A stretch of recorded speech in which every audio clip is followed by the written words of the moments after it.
یہ سفر میں آپ اپنے میزبان آفتاب احمد خانزادہ کے ساتھ ہیں۔ ہم سب اپنی اپنی زندگی سے انتہا سے زیادہ تنگ آ چکے ہیں۔ ہمارے مسائل ہیں کہ کم ہو ہی نہیں پا رہے ہیں۔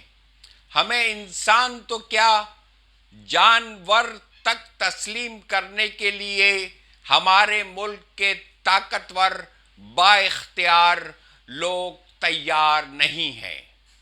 ایسی بے اختیاری، ذلت و خواری، غربت، افلاس، دھکے، گالیاں کہ اپنے آپ سے ہم نظر ملانے کے قابل نہیں رہے۔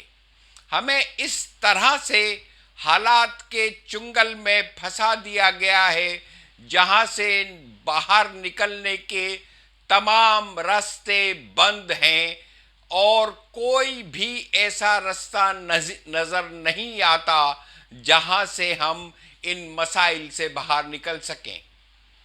سوچ سوچ کر ہمارے ذہن شل ہو چکے ہیں۔ امید کی کوئی کرن دور دور تک کہیں بھی نظر نہیں آتی ہے۔ یہ سوال بار بار دماغ پر ہتھوڑے مارتا ہے کہ آیا ہم حالات کے مارے ہوئے ہیں یا ہم اپنے آپ کے مارے ہوئے ہیں۔ یہاں پر ایک سوال پیدا ہوتا ہے کہ حالات خود بخود بنتے ہیں یا انسان اسے بناتا ہے۔ اس کا جواب عظیم فلسفی ڈسرائیلی اس طرح سے دیتا ہے کہ حالات انسان کو نہیں بلکہ انسان حالات کو بناتا ہے۔ اور جارج برنارڈ شاہ کہتا ہے لوگ جو کچھ ہیں اس کی ذمہ داری حالات پر ڈالتے ہیں۔ میں حالات پر یقین نہیں رکھتا۔ اس دنیا میں جن لوگوں نے نام پیدا کیے ہیں وہ ایسے لوگ ہیں جو ہاتھ پہ ہاتھ دھرے نہیں بیٹھے رہے بلکہ اٹھ کھڑے ہوئے اور ان حالات کو ڈھونڈا جن کی وجہ سے وہ انتہا سے زیادہ مسائل کا شکار تھے، اور پھر انہوں نے ان حالات کو یکسر تبدیل کر دیا اور اپنا نام دنیا میں پیدا کیا۔ اس کا صاف مطلب یہ ہے کہ حالات ہماری بربادی کے ذمہ دار نہیں ہیں بلکہ ہم اپنی بربادی کے خود ذمہ دار ہیں۔ ہماری اکثریت یہ عقیدہ رکھتی ہے کہ ماحول ہمیں بناتا اور بگاڑتا ہے۔ یہ سب سے بڑا جھوٹ ہے۔ ہماری زندگی کے واقعات ہمیں نہیں بناتے بلکہ ہمارے وہ عقائد ہمیں وہی کچھ بناتے ہیں جو ہم ان واقعات کے بارے میں اپنی رائے اپنا لیتے ہیں۔ ہمارے ایک بہت بڑے فلسفی گزرے بودین نے اس کی بہت واضح انداز میں وضاحت کی ہے۔ دولت کی خواہش کرنا اور پھر بھی ہمیشہ غریب رہنے کی توقع رکھنا، اس سے ہمیشہ آپ کو اپنی قابلیت پر شک رہتا ہے۔